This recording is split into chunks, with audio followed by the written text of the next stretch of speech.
봉독한 요한복음 19장 17절로 27절까지의 말씀을 가지고 십자가 곁에 사람들이란 제목으로 하나님의 말씀 선포합니다. 한번 따라서 합시다. 십자가 곁에 사람들. 오늘은 종료주일입니다. 그리고 내일부터 한 주간 예수님의 십자가의 고난과 죽음을 기억하는 고난주간을 맞게 됩니다. 오늘 종료주일을 맞으며 십자가 곁에 사람들의 모습들을 통해서 하나님이 주시는 놀라운 은혜와 축복이 이 시간 함께 하실 수 있기를 바랍니다. 우리 전래 동화 가운데 선녀와 나무꾼이라는 동화가 있습니다. 여러분 다 알고 계시지요? 결혼 못한 나무꾼이 선녀가 내려와서 목욕하고 있을 때 벗어놓은 옷을 취함으로 결혼을 하게 됩니다. 그리고 결혼한 후에 세 자녀를 낳게 되지요. 그런데 넷째가 날 때까지 그 비밀을 말하지 말아야 되는데 셋째까지 낳았으니 이 나무꾼은 선녀에게 옷을 보여주게 됩니다. 그리고 그 선녀는 그 옷을 입고 하늘로 올라가게 되지요. 결혼을 하고 세 자녀를 낳을 때까지 함께 생활했던 부부가 어느 날 갑자기 생이별을 하게 되었습니다. 서로를 사랑한다 했지만 사실은 참 사랑이 아니었던 것입니다. 그래서 요즘은 이 선녀와 나무꾼의 아이들에게 적당한 동화가 아니라고 이야기하곤 합니다. 우리는 그리스도인들입니다. 예수 그리스도를 믿고 살아가는 사람들입니다. 그런데 우리는 선녀처럼 예수님을 사랑한다 하면서 예수님과 동행한다 하면서 그리고 예수님과 함께 산다고 하지만 어느 날 내 옷이 있으면 내 것이 취해지면 예수님의 곁을 호련히 떠나는 선녀와 같은 모습은 우리 가운데 있지 아니합니까? 우리는 때로는 자랑합니다. 내가 그때 그 역사의 현장에 내가 그렇게 힘들고 어려울 때 그 곁에 함께 했다고. 우리는 그렇게 자랑할지 모릅니다. 오늘 본문의 말씀에는 예수님의 십자가 곁에 서 있던 많은 사람들이 등장합니다. 첫 번째 등장하는 사람들은 오늘 본문의 18절 말씀에 보면 예수님과 함께 십자가에 못 박힌 두 사람이 있었습니다. 한 사람은 예수님의 오른편에, 한 사람은 왼편에 못 박혔지요. 그들을 요한복음에서는 밝히고 있지 않지만 다른 복음서에 의하면 그들은 강도라고 기록되어져 있습니다. 예수님과 함께 극형의 처형을 받는 자들이었습니다. 그들은 예수님의 십자가 곁에서 예수님을 비난했습니다. 예수님을 조롱했습니다. 자신도 십자가에 못 박는 죄인임에도 불구하고 그들은 예수님을 조롱하고 있었습니다. 또한 예수님의 곁에 십자가 곁에 있는 두 번째 사람은 23절 말씀에 보면 군인들이 있습니다. 그들은 예수님을 십자가에 처형하는 일을 맡은 사람들이었습니다. 그들은 자신들의 일을 완벽하게 수행했지요. 묵묵하게 자기에게 주어진 일에 최선을 다한 아주 충성스러운 군인이었습니다. 예수님을 십자가에 못 박은 후에 그들이 한 일은 무엇입니까? 23절 말씀에 보면 그들은 예수님의 옷을 취하여서 네 깃에서 나누어서 각각 한 깃씩 분배받고 있습니다. 그리고는 예수님의 속옷을 벗깁니다. 그런데 그 속옷은 하나로 통으로 되어 있는 것이라 나누기에는 너무나도 부족해서 결국 한 사람이 제비 뽑아서 갖게 되지요. 자신 일에 최선을 다한 사람이었던 것 같지만 그들은 결국 예수님의 십자가 곁에 있으면서 어떻게든 자신의 이익을 추구한 사람이었고 자신의 이익을 위해서 살아온 사람들이었습니다. 우리는 군인들처럼 예수 그리스도의 십자가 곁에 서 있다 하면서도 끊임없이 내 유익을 쟁취하기 위해서 내게 유익된 일을 성취하기 위해서 살아가는 군인들과 같은 사람들은 아닙니까? 마지막으로 오늘 25절 이하의 말씀에 보면 예수님의 십자가 곁에 서 있는 여인들이 등장합니다. 어머니 마리아, 그리고 이모, 그리고 글로바의 아내 마리아, 그리고 막달라 마리아가 예수님의 곁에 서 있습니다. 그들은 예수님을 사랑하는 사람들이었습니다. 어머니 마리아의 심정은 어땠습니까? 자신이 육신으로 낳은 아들이 십자가에서 고통 가운데 절규하는 그 모습을 보면 아마도 사랑스러운 모성의 마음으로 차라리 내가 대신 십자가에 죽는 것이 나을 것이라고 하는 그런 마음으로 그들은 십자가 곁에 있었을 것입니다. 그뿐만이 아닙니다. 그들과 함께 있었던 여인들은 예수님을 정말로 사랑한 여인들이었습니다. 그래서 목숨을 내어놓는 것까지도 감당하면서 예수님의 십자가의 곁에 머무는 사람들이었습니다. 우리는 과연 어떠한 모습으로 예수님의 십자가의 곁에 서 있습니까? 죄인들처럼 자신들이 죄인인 것을 깨닫지 못하고 오히려 예수님을 조롱하고 예수님을 비난하면서 예수님의 십자가의 곁에 서 있지 않습니까? 아니면 로마 군인들처럼 예수님의 십자가 곁에 서 있어서 끊임없이 내 유익과 내 이익을 챙기며 살아가고 있지는 않습니까? 정말로 예수님의 십자가 곁에 서서 예수님을 뜨겁게 사랑하기에 찢어지는 가슴의 아픔과 고통을 느끼며 사랑의 마음으로 서 있지는 않습니까? 그러나 오늘 본문의 말씀을 통해서 제가 드리고 싶은 것은 우리가 십자가 곁에 서 있는 것이 중요하지 않음을 우리는 분명히 알아야 한다라고 하는 것입니다. 십자가 곁에 서 있는 그 자리, 어떤 모습으로 어떤 자세로 서 있는 것이 중요한 것이 아니라 우리는 과연 십자가 곁에 서 있음에도 불구하고 주님의 십자가에 달리신 주님을 바라보지 못하며 살아가고 있지 않는가 하는 것이지요. 습관 때문에 십자가 곁에 서 있을 수 있습니다. 마지못해서 억지로 십자가 곁에 서 있을 수 있습니다. 아니, 내 일이 그 일이기 때문에 그 일을 감당하기 위해서 십자가의 곁에 서 있을 수 있습니다. 그러나 십자가에 달리신 예수 그리스도를 바라보지 못하고 십자가에 달리신 예수 그리스도를 사랑하지 못한다면 십자가의 곁에 서 있는 것이 중요한 것이 아니라는 사실이죠. 내가 그리스도인으로 살아가는 것이 중요한 것이 아닙니다. 내가 참된 그리스도인으로 살아가는 것이 중요합니다. 내가 교회 나와 예배하고 성도로 살아가는 것이 중요한 것이 아니라 정말로 내가 주님을 뜨겁게 사랑하고 주님을 바라보면서 살아가는 참된 성도로 살아가고 있느냐, 그것이 중요한 것이지. 이번 주 한 주간 고난주일을 맞으면서 우리는 주님의 십자가 곁에 서 있는 자로 머무는 것이 아니라 우리는 십자가에 달리신, 십자가에 죽음을 당하신 예수 그리스도를 바라볼 수 있는 우리의 복된 믿음의 삶이 되어야 될 줄로 믿습니다. 그러면 우리는 어떻게 십자가의 곁에 서 있는 자가 아니라 주님을 바라보는 자로 살아갈 수 있을까요? 그것은 온전히 주님을 바라볼 때, 온전히 십자가에 달리신 주님만을 바라볼 때 우리의 삶이 달라질 수 있다라고 하는 것입니다. 우리가 무엇을 보며 살아가느냐에 따라서 우리의 인생은 달라지게 됩니다. 뜨거운 주전자가 펄펄 끓으면서 뚜껑을 여는 그 힘을 본 와츠는 증기기관차를 발견하게 되었습니다.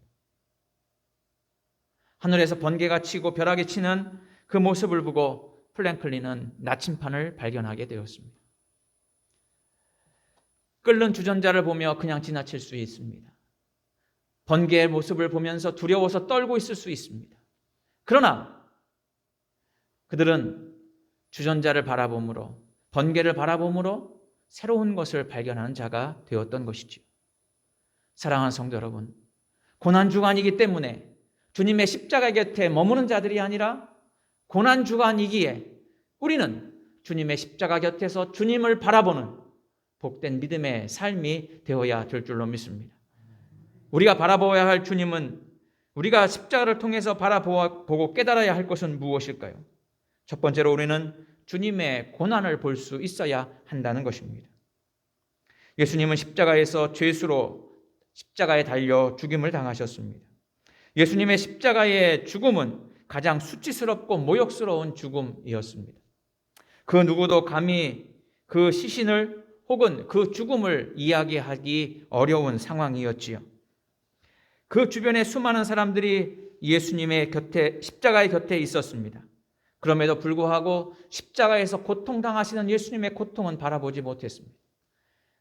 내 인물을 바라보고 내 유익을 바라보고 그리고 자신의 억울함을 호소하는 사람들에게는 예수님의 십자가의 고통이 눈에 들어오지 않았던 것이죠. 마리아를 비롯한 여인들이 예수님의 십자가의 고통을 바라볼 수 있었던 것은 바로 예수님을 뜨겁게 사랑했기 때문입니다. 예수님을 온전히 바라볼 수 있었기 때문이라고 하는 것입니다. 사랑하는 성도 여러분, 나와 관계가 없는 사람들의 고통은 그저 쉽게 우리는 지나쳐 버리게 됩니다.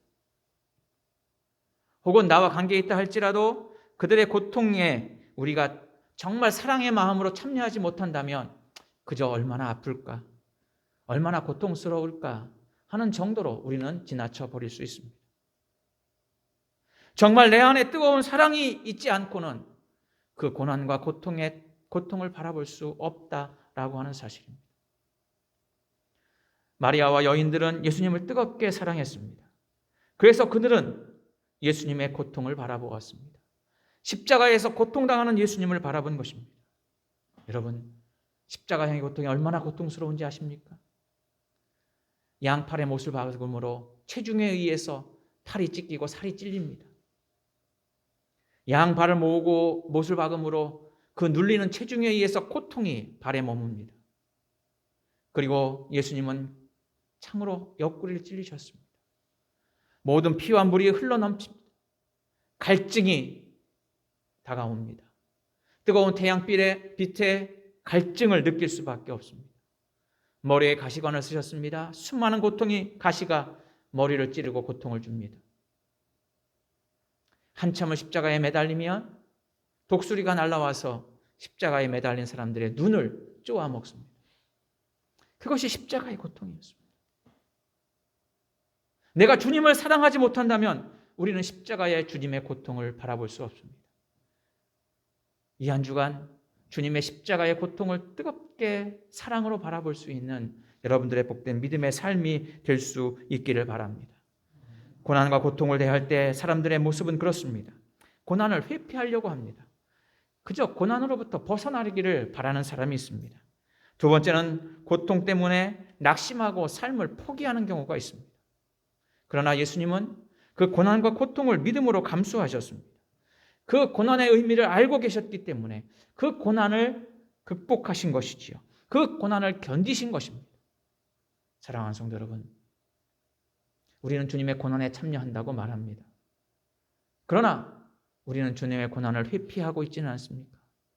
그저 십자가 곁에 서 있는 자로 머물러 있지는 않는가 하는 것이지. 우리는 십자가의 곁에 머무는 자들이 아니라 주님을 뜨겁게 사랑하고 주님을 바라볼 수 있는 우리의 복된 믿음의 삶이 되어야 할 것입니다.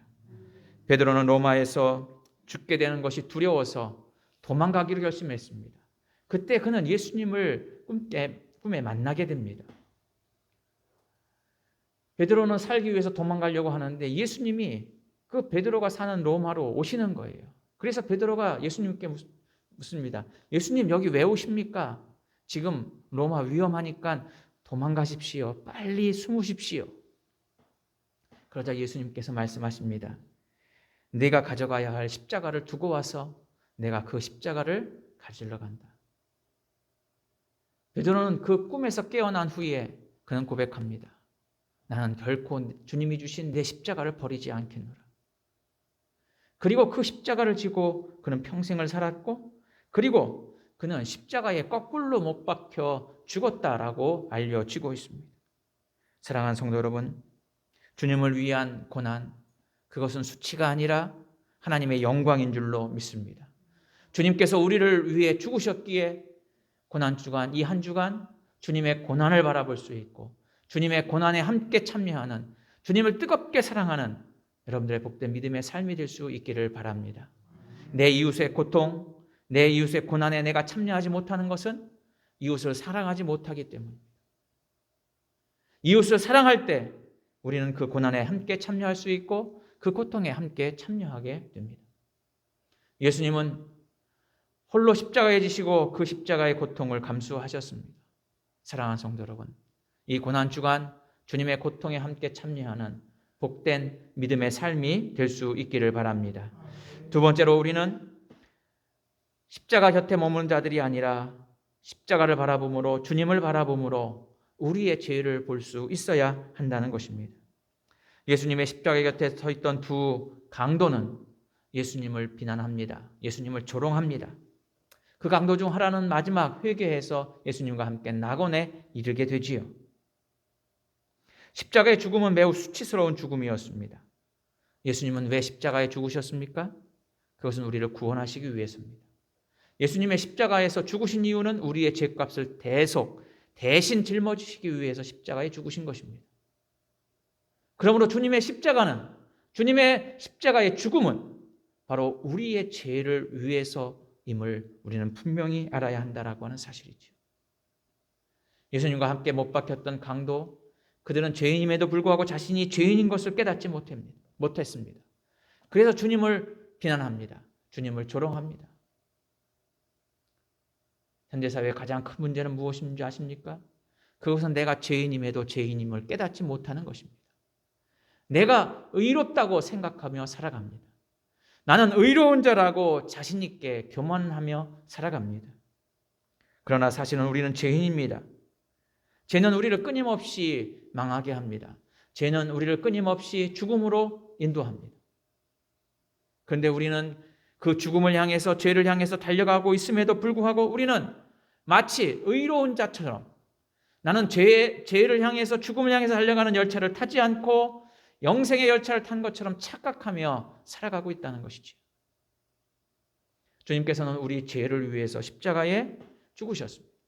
그러므로 우리는 주님의 십자가를 바라보며 주님을 뜨겁게 사랑함으로 우리의 죄를 볼 수 있어야 한다라고 하는 거예요. 죄를 발견하고 나면 비로소 우리는 죄인인 것을 깨닫게 되고, 우리의 죄의 모습이 보이기에 우리는 회개하는 자가 될 수 있는 것입니다. 회개하지 못하는 것은 결국 내가 죄인인 것을 깨닫지 못하기 때문입니다. 회개하지 못하는 것은 내 죄를 볼 수 없기 때문입니다. 결국 자신의 죄를 보지 못하는 영적인 맹인은 결국 회개할 수 없게 된다는 것이죠. 죄를 발견할 때야 비로소 회개할 수 있습니다.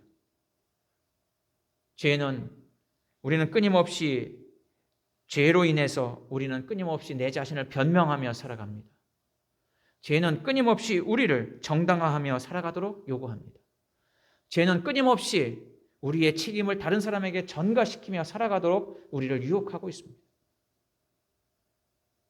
그러므로 우리는 내가 죄인임을 깨닫고, 그리고 우리는 주님 앞에서 회개하는 자가 되어야 한다라고 하는 것이죠.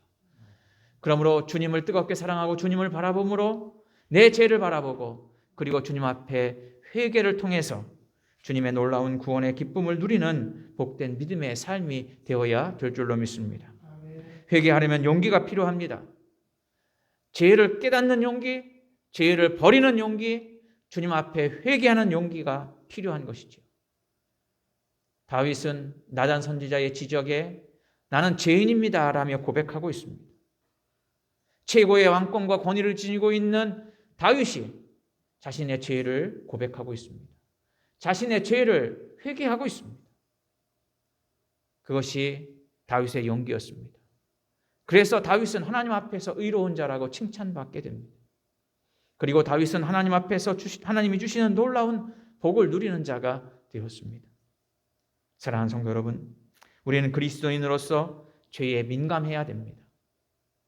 그 죄를 회피하거나 전가하거나 혹은 핑계대며 내 스스로 정당하다고, 내 스스로 의롭다고 살아가는 것이 아니라 주님의 십자가의 사건을 바라보면서 우리는 내 죄를 하나님 앞에 자복하고 회개하고, 그리고 내가 죄인임을 깨닫고 날마다 새로운 심령으로 살아가는 우리의 복된 믿음의 삶이 되어야 될 줄로 믿습니다.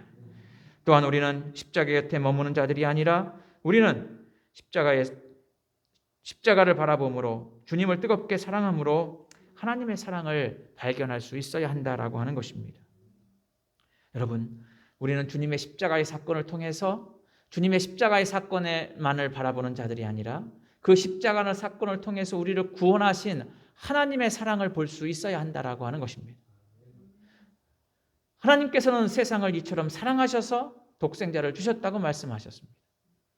우리를 구원하시기 위해서, 우리를 사랑하시기에 독생자 예수 그리스도를 십자가에 못 박게까지 하신 것입니다. 아니, 주님께서 죽으신 것은 바로 우리의 죄 때문이요, 우리를 구원하시기 위한 하나님의 사랑이라고 하는 사실이지요. 사랑이라고 하는 것은 표현하지 않고는 드러날 수가 없습니다. 하나님이 우리를 사랑하는 방법을 드러내시기 위해서 독생자를 이 땅에 보내주셨고 독생자를 십자가에 죽기까지 하셨습니다. 사랑은 말로 하는 것이 아닙니다. 사랑은 입으로 하는 것이 아닙니다. 사랑은 행동으로 하는 것입니다. 사랑은 드러나는 것입니다. 사랑하는 가족을 위해서 우리가 이른 새벽에 아침을 준비할 수 있는 것은 바로 사랑하기 때문입니다. 사랑하는 사람을 위해서 먼 거리를 마다하지 않고 달려갈 수 있는 것은 사랑하기 때문입니다. 바로 사랑은 우리를 움직입니다. 사랑은 우리를 행동하게 만듭니다. 하나님은 우리를 사랑하셔서 예수 그리스도를 주셨습니다. 우리는 십자가의 사건을 통해서 우리는 하나님의 사랑을 바라볼 수 있어야 합니다.